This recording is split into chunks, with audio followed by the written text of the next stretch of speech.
All right, so Tony destroyed my creativity. Yep. This is Justin. I am one of your hosts today. This is Tony. I'll be your host all the time. He sucks. Unless I get sick. Which doesn't happen. So this is our first podcast ever. It is. We don't have a lot of expectations for ourselves. So Low standards. Yes. So you should have low standards as well. There you That's go. what you first thing you learn on this podcast. Have low standards. Get you through life a little bit easier. So, sorry. Today, we've got a couple things thinking about talking about. First off, Tony. Sure. How about you tell me, Okay. what have you been playing? What have I been playing? I have like 6 games on my docket right now, so you have to excuse me if I can't remember them all. But I've been playing Fire Emblem Awakening on my DS for like the past 2.5 years, and haven't gotten any farther on it. I just can't commit. Are you stuck? No. I just play a stop level playing? and then I stop. Hmm. That's how I go. You know, that's kind of funny because I have Fire Emblem on the DS as well. Yeah, which one? There's 2. And the first I one's don't really remember. bad. Fire Awakening? Yeah, you have Awakening. Yeah, and I got about halfway through the game and then just kind of stopped. And every time I loaded it back up, I get about halfway through the mission. I turn it off because I'm like, I don't want to do this. What am I doing? Someone dies and you don't want to restart. I And know. it's just frustrating. That's just Fire Emblem, man. Dude, Fire Emblem is one of my favorite games, though. It's so good. It's good, but I feel like you have to knock it all out in a couple sittings. Really? Like, I don't feel like it's for me, I just can't come back to it.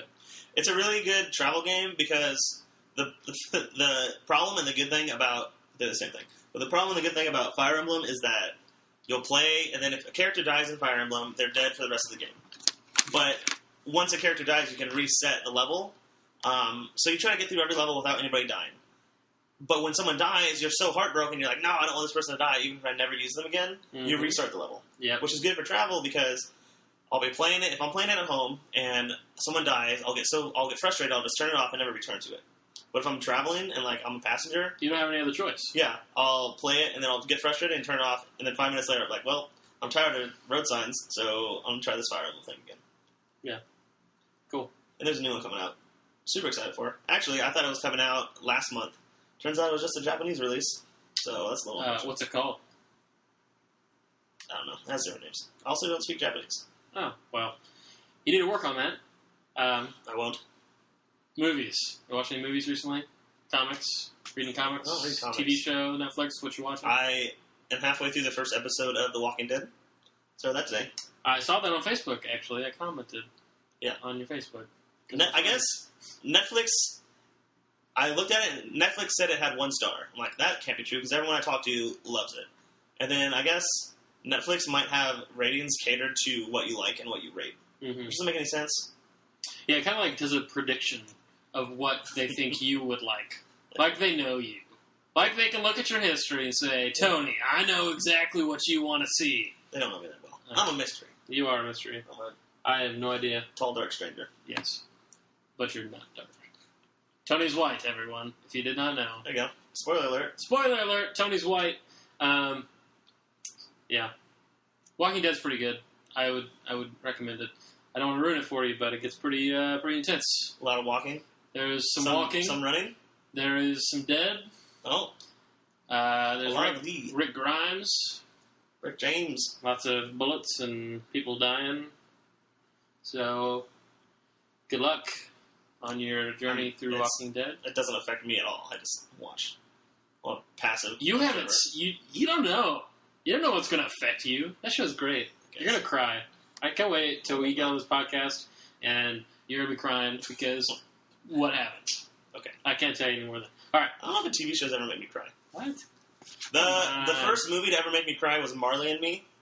Me and my family watched it on Christmas Day. We got it on Christmas Day. Didn't realize it was a sad movie. We're all happy-go-lucky, and then at the end, Marley dies.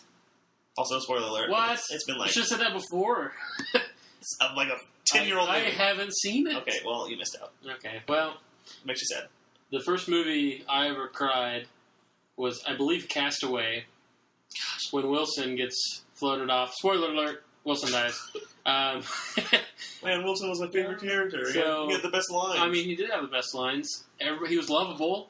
I mean, he's always there for him. He's loyal. Never leaves him. Except for when he left Except him. for when he dies. I mean, he dies. Okay. He drowns. So, that was sad. I think there's a very short list of movies that I've ever gotten so emotional about. I think Gladiator is one of them.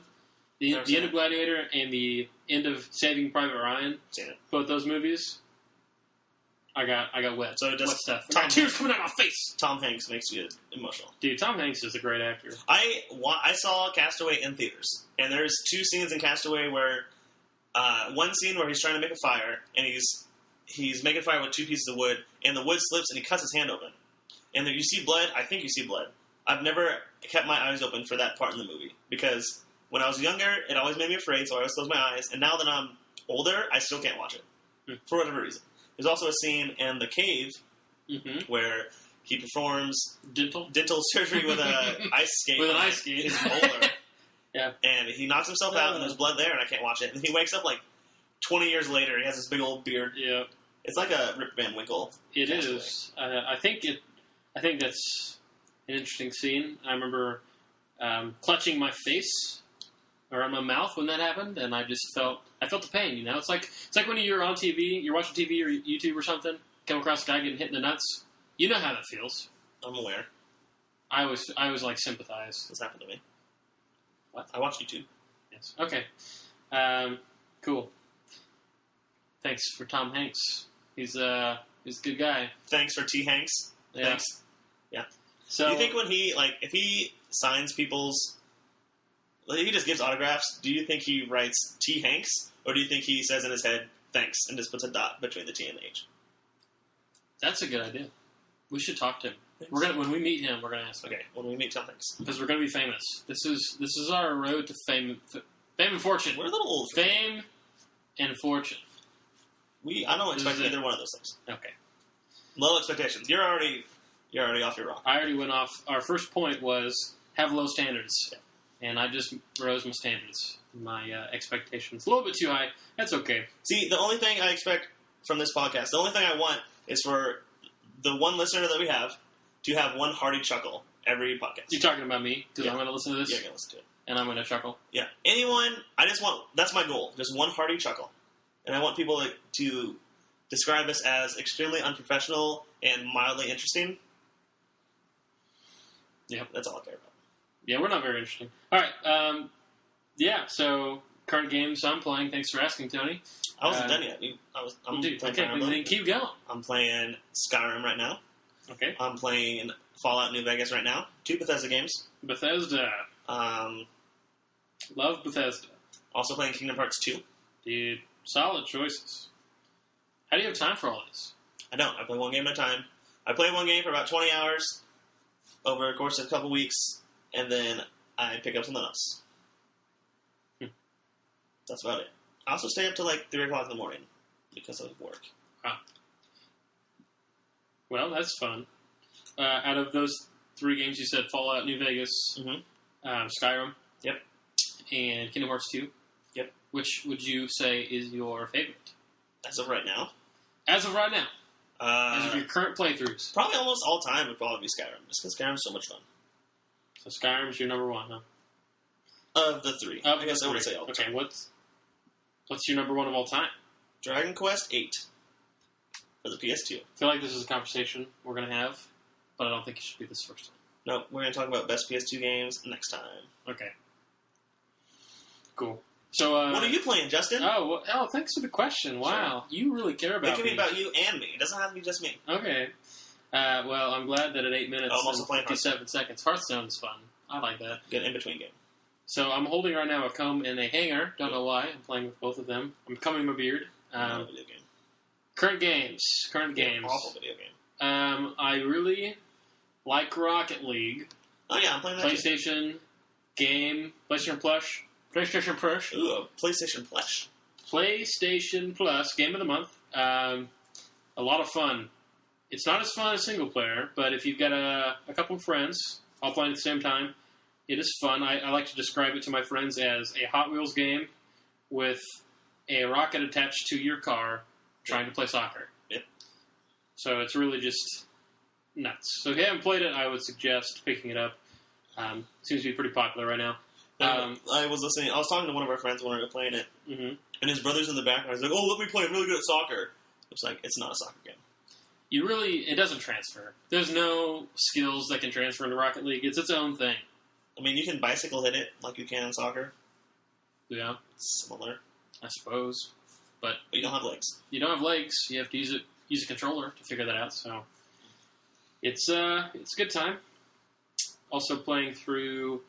I just beat Infamous Second Son, Ew. which is a long time coming. I got it from a friend for free.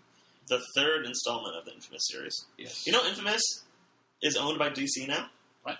They have some DC comics. Really? The first game came out, and DC picked it up and made it a superhero comic, and then the second game came out. And then DLC for the second game came out called Festival of Blood, which has no impact on the story. Then Second Son came out, and then Infamous First Light came out. So technically the fifth game is Infamous First Light, but the Festival of Blood and First Light are both DLC. Very interesting. I beat Second Son, played through it super good. Anytime I play through a karma-ridden game, I always play through good first, then evil. If I play through the second time. If you're playing Fallout, do you steal things? Does that count? Or do you just leave them? Like, you see a stim pack, and it's red. Do you pick it up, and you lose karma? Or are you just like, whoa, I'm too good for that? Dude, I'm too good for that. You don't steal. I don't steal. I mean, That's rough. I've tried before. I just feel guilty, man. I don't know what it is about video games, but a lot of times I can't do bad things and feel good about it. You know, I can't have fun like robbing an old lady or something. You don't have to feel good about it, but the old lady's going to sit there in her house and probably die to radiation. You're out there fighting super mutants, and you're going to need a stim pack more than she does.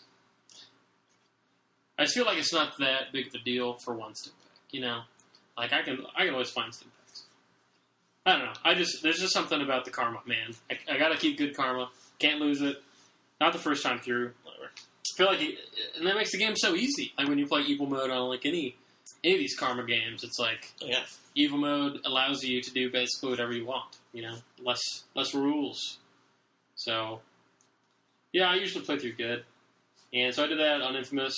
Had a good time. It was a good game. Pretty short though if you don't try and collect everything. You can say that. Working on a second run through as Evil right now. Also kicked up First Light, which I know you're talking about. Just checking that out. But what to think of it. More than that. More recent than that. More recent than that. I went to the store. Oh, yeah.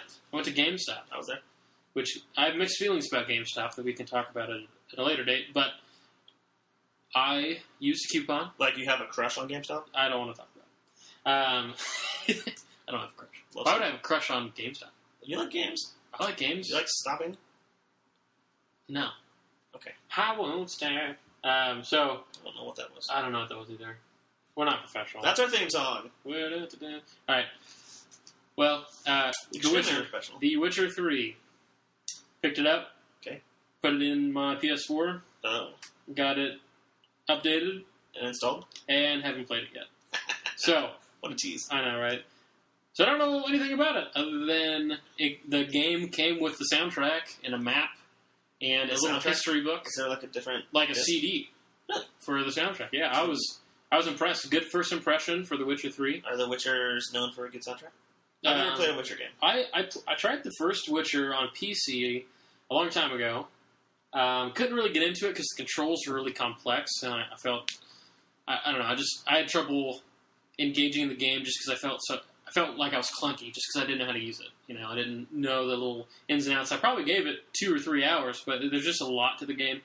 I've heard through the internet that the controls for the console are pretty concise, pretty good. Streamlined? Streamlined would be a good word to use in this case, this situation. So I'm excited to give it a shot. But I was really happy with the little history book that it came with. Kind of got you up to speed on the history of the games. Is The Witcher 3... does The Witcher 1 and 2 play into The Witcher 3? Like, is it continuous? It's the same character, yes. Okay, so whatever happened in the first 2 games. What's the guy's name? I think it's like Garrett or Garage. Garrett? Garage? Gareth? Garth! Gareth? I don't know. It's in the other room. We can go grab it. No, I don't want to. Yeah, this guy with the white hair. He's in all of them. He has a big old scar, too. He does have a big old scar. That's what I don't like. I haven't picked it up. I'm not that interested.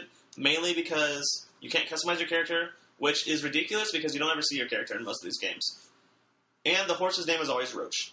And those are two things that are very minuscule, but for some reason it turns me off completely. Dude, that's such a dumb reason to not like a game. Think of Legend of Zelda. Okay? Link. I like the way Link looks. You can't control how Link looks. But I like the way it looks. Also, the horse's name is Zora Epona. Right? I've only played one Zelda game. I'm pretty sure it's always Epona. It was on the Phantom Hourglass or something on the... I know it's Ocarina of Time. See, I started Ocarina of Time and got to the point where he goes forward in time, and then I never played it again. Mm. So I know nothing. I don't play a lot of Nintendo games. What type of gamer would you classify yourself as? Give me some options. Well, tell us your console of preference. PlayStation. PlayStation? Mostly, yeah. Okay. The only thing I would ever want an Xbox for would be an Xbox 360 for Halo. Okay. Because Halo was fun, and I always go to my friend's house, and we'd play Halo all night. And I was... For someone that didn't own an Xbox, and that didn't play Halo, I was pretty good at Halo. And they always told me, if you get an Xbox, you'd be so good at Halo. And me being a multiplayer gamer, competitive, I get prideful. Like, I would be good at Halo. Yeah. But I never got an Xbox. I have a, let's see, in my house, I have a PS2, two PS3s, a PS4, I have a Wii, a Nintendo DS, a 3DS, and I'm missing something, but I don't know what it is. Very interesting. And would you say, what genre do you play the most? Would you say FPS, RPG? It depends. Depends on what I'm doing. If I'm playing for myself, I'll play an RPG or like an action-adventure, like Uncharted, or Tomb Raider. But if I'm playing multiplayer, it's like FPS or like GTA, which isn't an FPS. But I played a lot of that. I played a lot of GTA. Don't play it anymore. It was a lot of fun when we played. So is GTA an action-adventure or is it an RPG? Or is it a first-person shooter? I don't know. It's definitely a third-person shooter. Except for the PS4 update. What? You can go first person. No. The things you learn on your own podcast.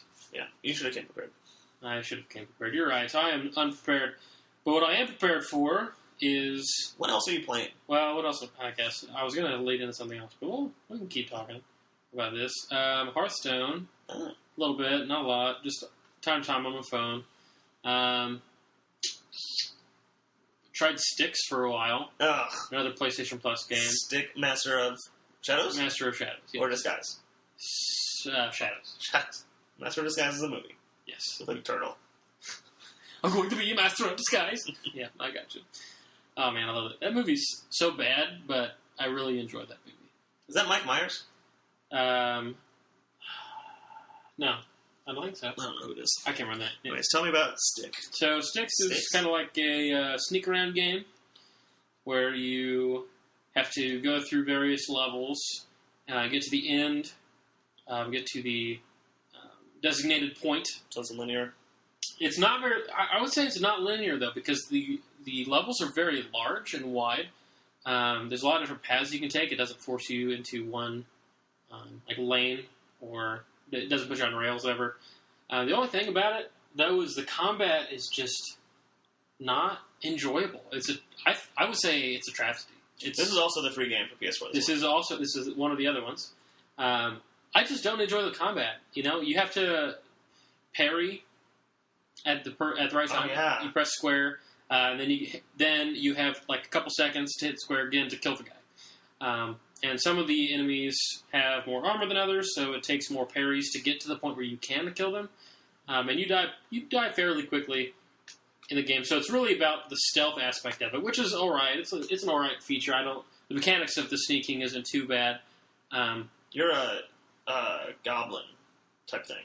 Yeah, a goblin that has so there's this tree in it. It's like the tree of life, I guess. Mm-hmm. And I guess this goblin had some sap from the tree, and now he has superpowers, whatever. Because he can clone himself, and he can almost have an eagle vision type thing from Assassin's Creed. Yeah, it's got a similar mechanic. Other things, but he can turn invisible for whatever reason. Mm-hmm. I don't understand. They didn't explain it very well. The voice acting's awful. Yeah, cinematic's awful. It was free, and I paid too much. I wouldn't go that far because there are parts of it that I think are fun. I like sneaking games generally. I think Splinter Cell on PlayStation 1 was my first little adventure into sneaking, the shadows and things. It was a lot of fun.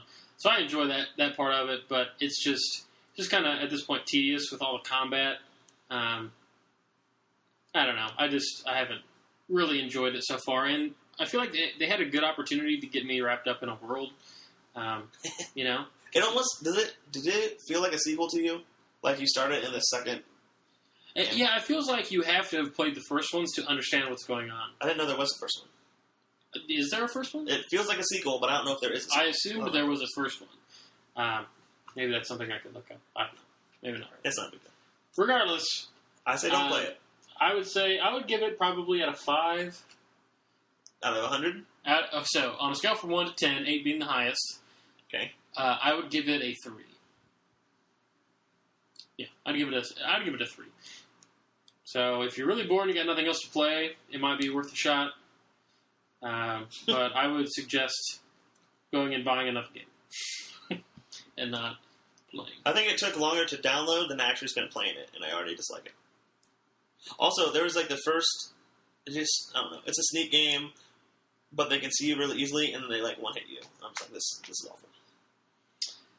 So, there's our official review of Styx. Yeah, it's awful. Worst game ever. Not worst game ever. Tony thinks it's the worst game. I've played other games that I would probably consider worse. Of two choices, worst game ever or best game ever, which would you give it? Best or worst? Yeah. Don't other people do this? Are we doing this? We're also copying a podcast format, so it's okay. Oh, we are? I guess supposed to. So best or worst? Best or worst? Worst. I can't even make an argument for best. No. Best, worst, or gift basket?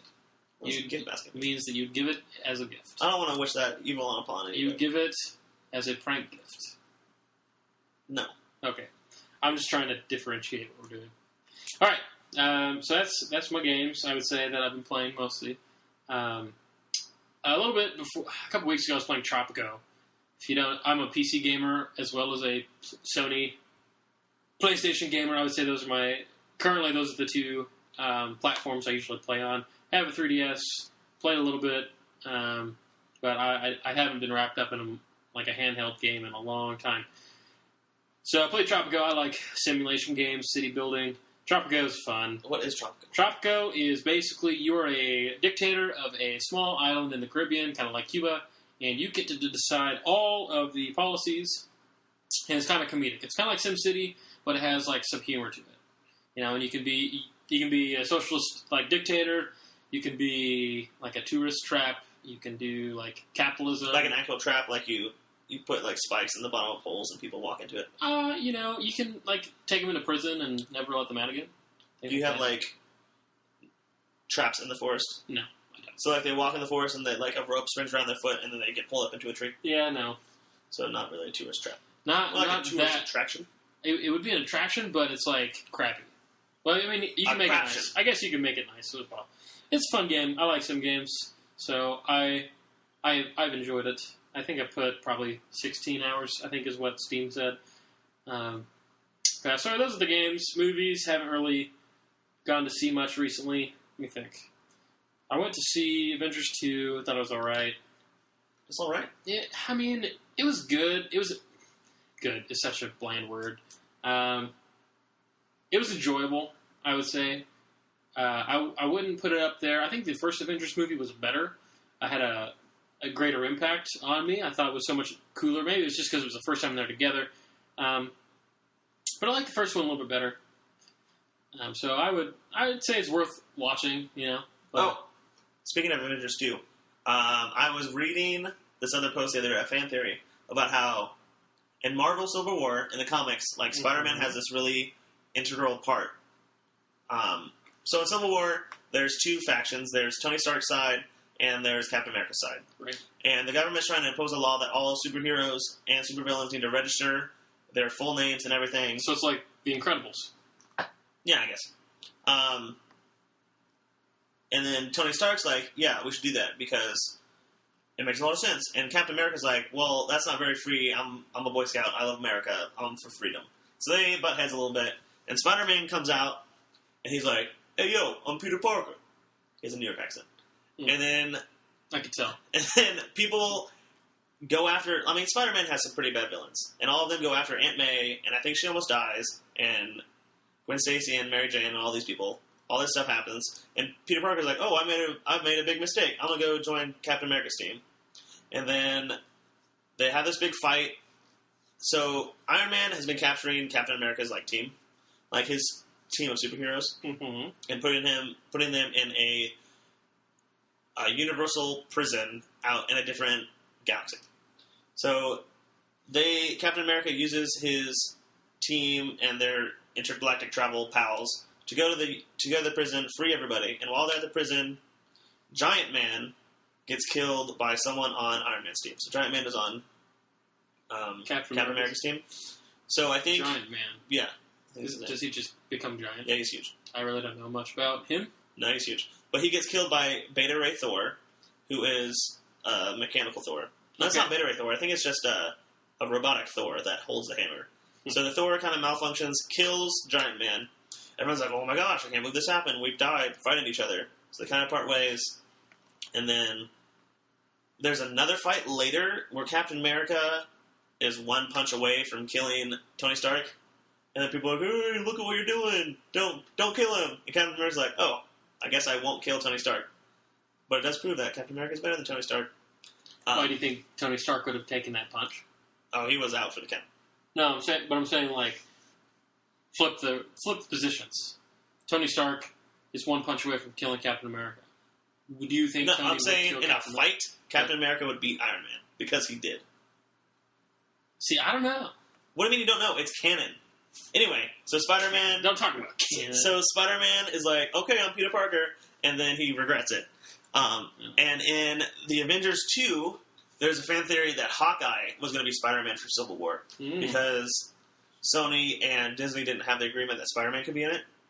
So because there's that scene in Avengers 2 where you meet his family... Oh, spoiler alert. It's been out.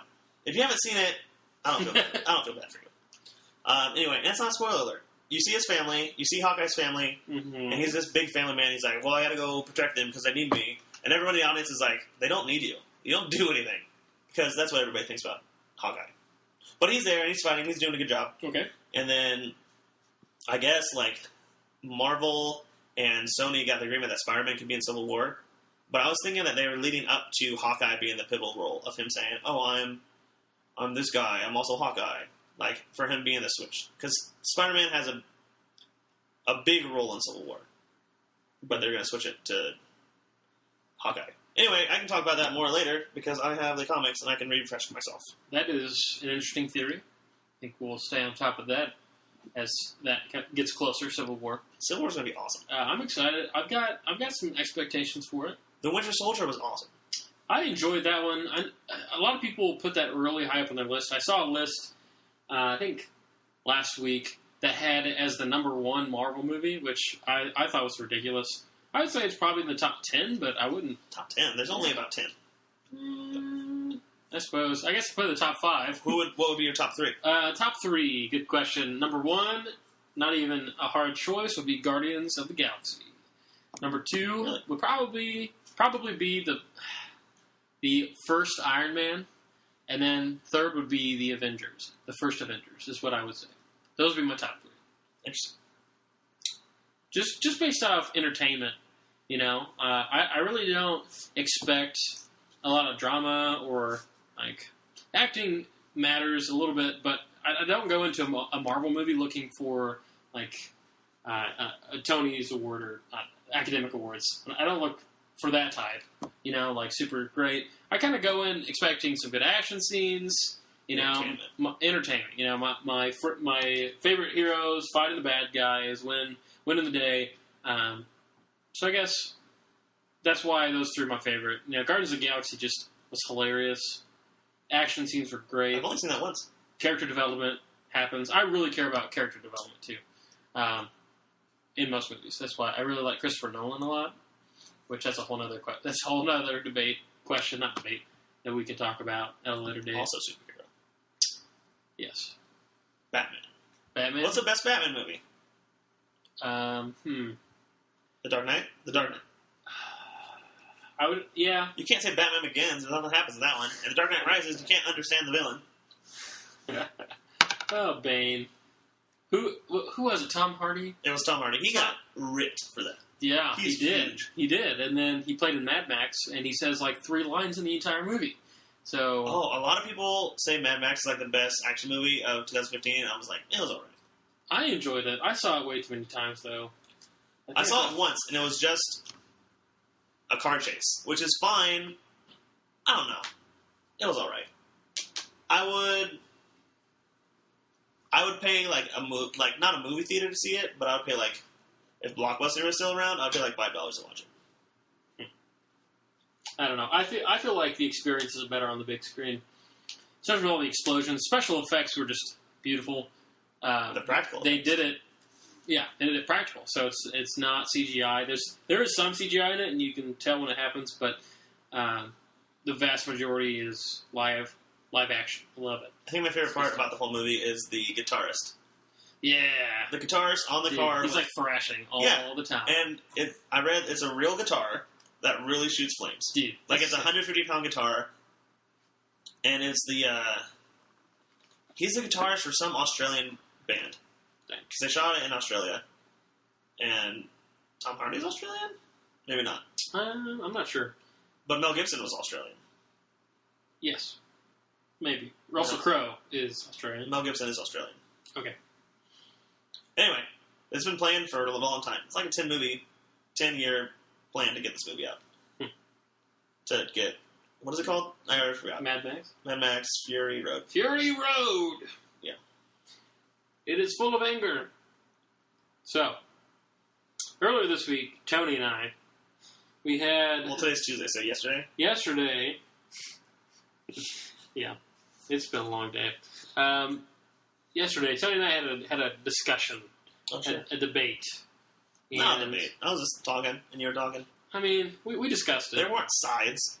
I mean, there kind of is sides. No, we were just talking. So Anyway. here's the question. What do you like better? Fallout, the Fallout series, or the Elder Scrolls series? And really we were talking about Skyrim versus Fallout 3. Fallout 3 and New Vegas, because they're essentially the same game. Yeah, the same mechanics, basically probably the same everything. And I've never played Oblivion, so I don't know anything about that. See, for me, I started on Morrowind. Didn't really get into Morrowind because I was so young. Played through Oblivion. Really liked Oblivion. Played Skyrim. First experience with Fallout was Fallout 3. Played New Vegas after that. Was a little bit let down by that game. And I'm really excited for Fallout 4. Man, I'm also very excited for Fallout 4. Although I do prefer the Elder Scrolls games. So tell me, Tony, why do you prefer Elder Scrolls? Tell me. No, it's not... I don't know. I say I prefer it, but I like them. They're two very different games, which is obvious, but they're also very, very similar. I have played Skyrim the most, and I'm now playing through Fallout New Vegas.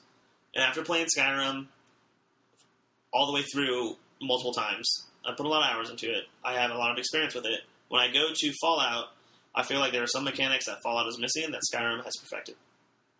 Some of those would be when you use an ability in Skyrim, it levels up that ability. So like lockpicking, like if I pick a lock enough times in Skyrim, my lockpicking is increased. I don't have to spend skill points on it. It just happens. Much like when you practice something, you get better at it. And Fallout, you can do something as many times as you want, and you don't get any better at it, which is frustrating. Right, but I tend to like where you get to pick what you're good at, and you can... I like the spinning of the points, because there's a point... You can't be good at everything in the Fallout system for leveling up. Skyrim, there are people out there who will play, 200 hours on a character, and they'll just get every skill to level 99. They'll do that. And I don't see the attraction of that. I don't think that's... I guess it's not very realistic to me. I prefer a game where you get to create a very unique character based on the way that you attribute your points. But now, I guess, technically the argument, that would be that you can do that in Skyrim. You can just use certain skills. But, I don't know. Maybe... maybe it's just because I freaking love Post-Apocalyptica, the TV show. Also, post-apocalypse situations as to why Fallout. I like Fallout a little bit better than Elder Scrolls. I like the combat. The VAT system is a lot of fun. It's always great to like shoot somebody's head. Don't you feel like it's a little cheating though? I mean, everybody's got to have a superpower, right? Why is he? It's not a superpower. Also, I was thinking about this yesterday. There's no way you're the only person in the world with a Pip-Boy. Mm-hmm. And what happens when you fight someone else with a Pip-Boy? Like, what happens if they use the VATS on you? You're dead. Well, maybe that happens. I never played Fallout 3 very long. I'm not very far in Fallout 4. I mean, that never happened to me, but that's not in Fallout 3 or New Vegas or Fallout 1, which I played through, which was crazy, a little bit different. There's this weird thing in either Fallout 1 or Fallout 2 where you can kill a kid, like a child, and then you're labeled the child killer for the rest of the game. It's like having 100% negative karma, like, times 2. Like, people just hate you. Dang. So they don't do child killing. Well, I didn't kill any children when I played through Fallout 1. People hate you anyway? No. I kind of just, like, did the main storyline very quickly and was done.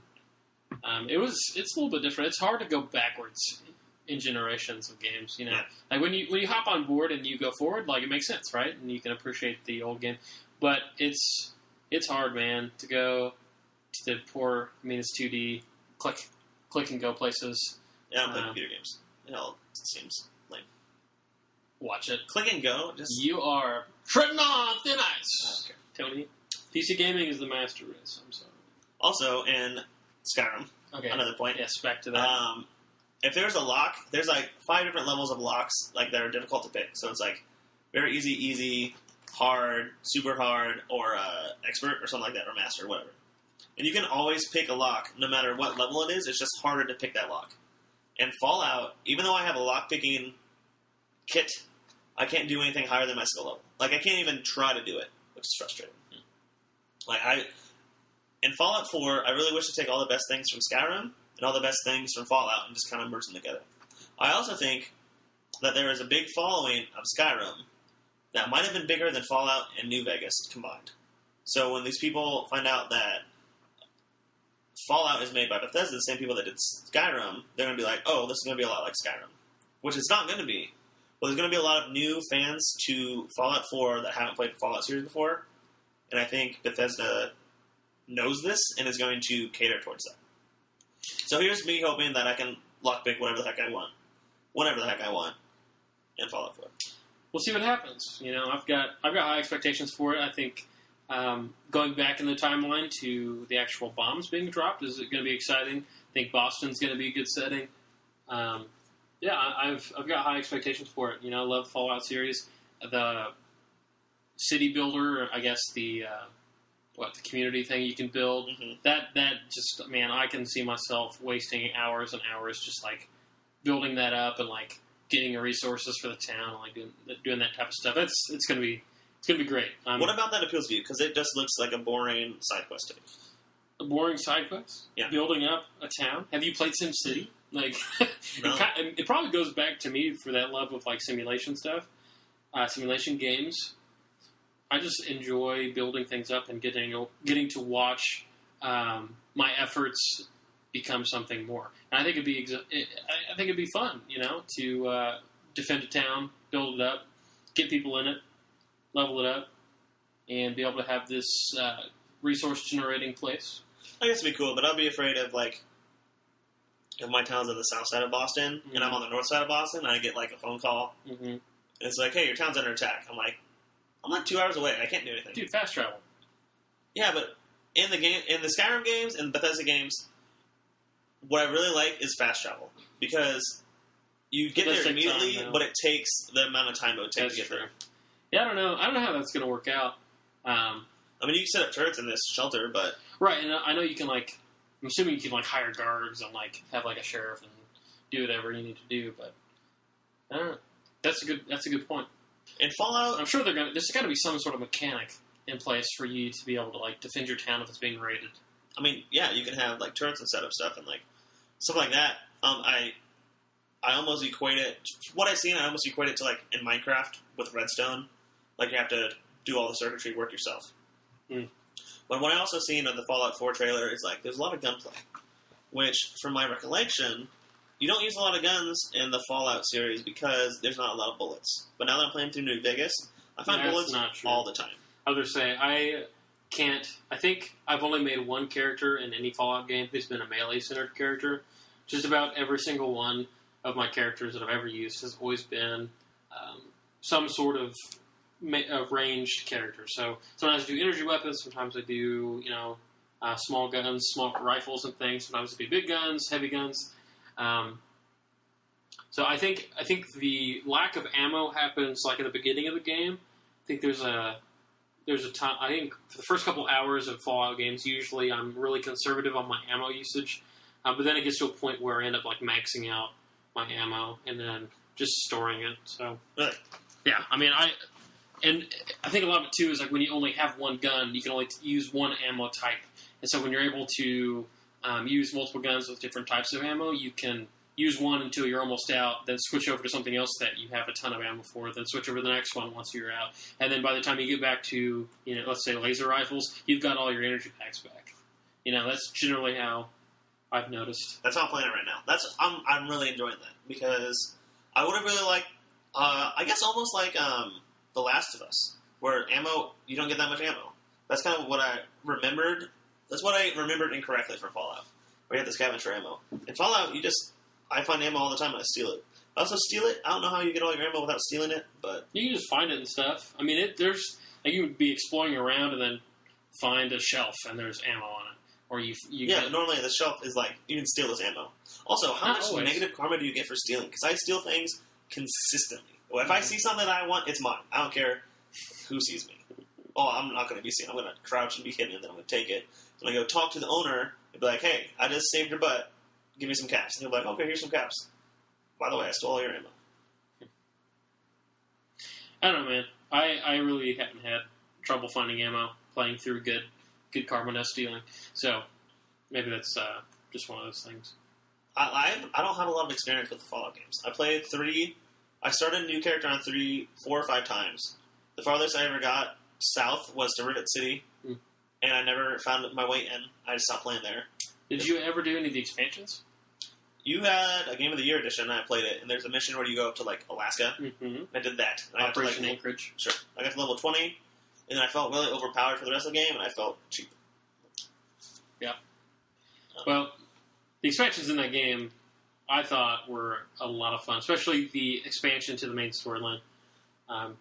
Operation Anchorage was fun, but I think too, the rifle, you get a rifle there that is ridiculous, and you also get, like, I always play I usually play sneaky, so there's like a recon armor that makes you invisible, basically, and that's kind of overpowered as well. But, gotta love it, because it makes everything really easy, especially, like, I just love it when you get to the point where you can just, like, destroy a super mutant without any trouble at all. It feels really good, especially after you've had some trouble getting through different areas of, like, DC. But there's definitely, it gets to a point in both Skyrim and in Fallout where you are so powerful, it's just comical. It's comical. Really? I think so.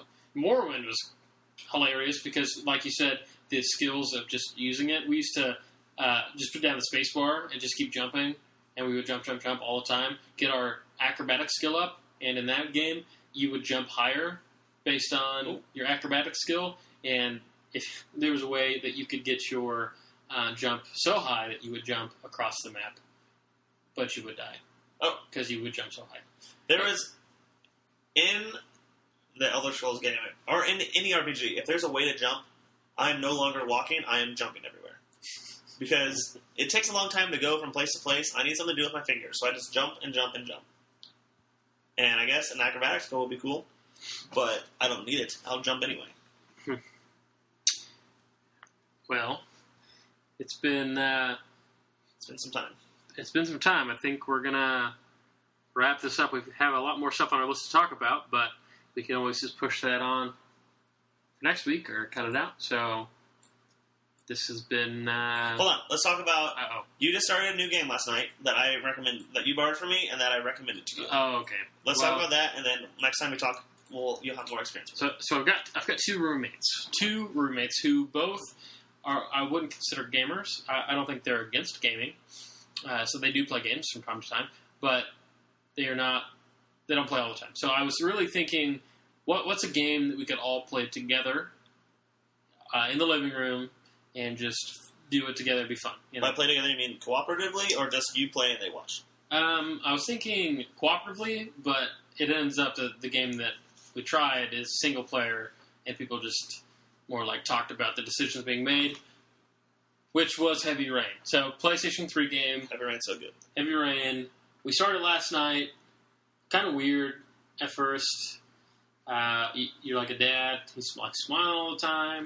He's a Just happy like man. walking around the house. So the premise of Heavy Rain is that it's like this Pacific Northwest town. There's 4 characters you play. It's an RPG. It's like a cinematic RPG. So you essentially, almost everything is a cutscene, and you do quick time events in the cutscenes to control your character and make actions. And those actions have consequences. But in this game, there's 4 different playable characters. There's the dad, who you talked about. There is a news reporter. There is an FBI agent, and there's a private investigator. And in this town of wherever they are, there's a serial killer going around called the Origami Killer, and he is drowning like 10-year-old boys. You'll find these boys in like storm drains, and they'll be drowned for like 8 days, and they'll be found. So like, he's effectively, he's like, it's not an accident that these boys are getting killed. And at the scene of the crime, there's always like this origami sculpture. So that's why he's called the Origami Killer. And in the very beginning of the game, something happens. The dad has a wife and 2 boys. Something happens to one boy, and something happens to the other boy. And then that's where you start the game. And you play as these 4 characters. And what's really cool about this game is that, I guess kind of a spoiler alert, but it doesn't really affect you. There's a lot of different endings. There's like 200 different endings to this game, is what I was told. I thought there were 30. Jeez, 200. That's over 9,000! There's a lot. Okay. So, like, in this game, it's kind of like Fire Emblem, where if a character dies, they're gone for the rest of the game. So they don't ever come back, which is really cool. So there's consequences, and there's consequences of you choosing to do this, choosing to do that. So last night, you played, and what happened? Well, I'm assuming like even small choices matter for the storyline. So I picked, who was it? The older child. I played with the older child, I think, right in the beginning. Jason. And Jason died. So I'm wondering if it depends. Jason! If Jason, like if I pick Jason to play with first, if that makes him die. I don't know if that's how that works. That's what I guessed. Again, I've never played this before, first time. So Jason died, and everything got really sad and gray and grayscale. It was really colored before. I don't know. It just, I really wanted it to be more.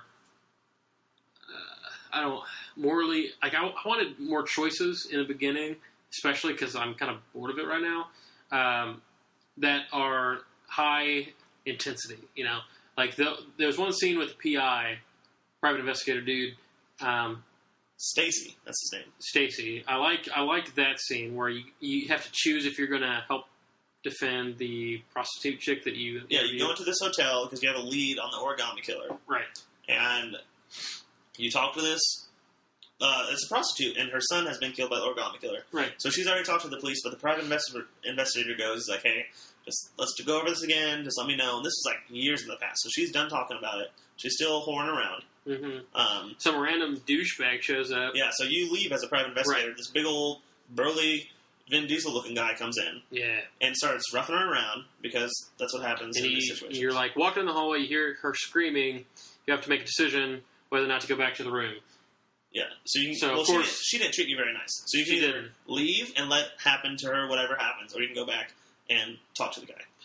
So I went back, talked to the guy, get a white knight, got the white knight achievement. Yeah. Fought the dude off, though I messed up a couple times with the controls. I don't know how I feel about the controls yet. Like the weird, like it takes the right stick. Yeah, the right and left stick. You got. And walking around is kind of awkward too. But regardless, fought the guy off. That was a lot of fun. Kind of a cool scene, and it was short. That's the thing. Like some scenes, I just feel like I'm playing The Sims. Like when I'm taking care of Sean. Yeah, because as a single parent, I pick him up from school, play at the park, go back to the house. Oh yeah, so he's like watching TV. I tell him to do his homework, I cook him dinner. Like, it's like The Sims. I feel Well, like. in the beginning of the game, you're married and you have 2 sons. And then Jason dies, and your wife blames you. So you get divorced. So now you're separated, and you take care of Sean every once in a while. She takes care of Sean every once in a while. But things have gotten bad in that household. Like you said, it's grayscale. It's like down the dumps. Yeah, and it really does contrast pretty well between when he's happy and when he's sad in terms of visuals. Like, you can definitely tell the difference. I think that's a nice little touch. But I don't know. It didn't really enthrall me as much as I wanted. I wanted to be immersed. Like, I wanted to feel something for this dad. And I really didn't. At least I haven't so far. I'm going to give it another shot. I'm not going to subject my roommates to it again because it didn't seem like they were enjoying it very much, or Rob was. So we'll see. We'll see what happens to that. But that's something we'll talk about in future sessions. One of my favorite parts of that game is that you can hear the characters' thoughts. Like, if you hold R2 or hold L2 or whatever, it gives you an option to listen to their thoughts, which is cool. Right, that is kind of nice. But the voice acting for the dad is pretty bad. I really don't like it. I haven't played it in a long time. His voice is really annoying. Very annoying. It is real, especially when you're yelling for Jason in the mall. It's like the exact same little soundbite over and over again. Yeah, a lot of people taking that clip and like use it in comedy videos and stuff. Well, I can see why. And parody videos. I can see. It's probably the worst part of the game. It's just when you're in the mall. I really hate it. I really hated the beginning of that game. What about? Okay, so you're in the mall and Jason runs to go get a balloon, and he gets a balloon and he runs off. What do you think about when you're trying to pay the balloon guy? Do you feel guilty that Jason got hit by a car because you couldn't pay him fast enough? No. Well, I mean, not personally. Is it? And I don't think it's the guy's fault. I don't know. I really don't feel like it's the dad's fault. He's just paying the dude. I don't know. Accidents happen. I mean, the kid ran off. I yelled his name like 50 times. Maybe he's natural selection at its best. It was a crowded mall. Maybe it was. Kid being dumb. Won't listen. Turn his ears on. Boys getting hit by cars. A couple of chuckleheads. Walking around the mall. Did you feel sad when he died? No. You didn't feel anything? I saw it coming. I was like, this kid's an idiot. I keep yelling his name. He just walks off, paying this creepy clown guy. I thought the creepy clown was going to abduct him or something. What? No, it's just a guy selling balloons in a mall. No, it's a clown selling. Okay, so it's a clown selling balloons in a mall. Clowns are sketchy. I don't get it. Dude, clowns are super clowns sketchy. aren't scary. So, well, this has been fun. This has been Tony and Justin talking about stuff. Yeah. Don't know a name for us yet. We don't have a name yet. That's okay. We don't have a name, except for Tony and Justin. So this is Tony and Justin signing off for our first podcast. Let us know how we did in the comments below. We don't have comments below. This is not a YouTube video.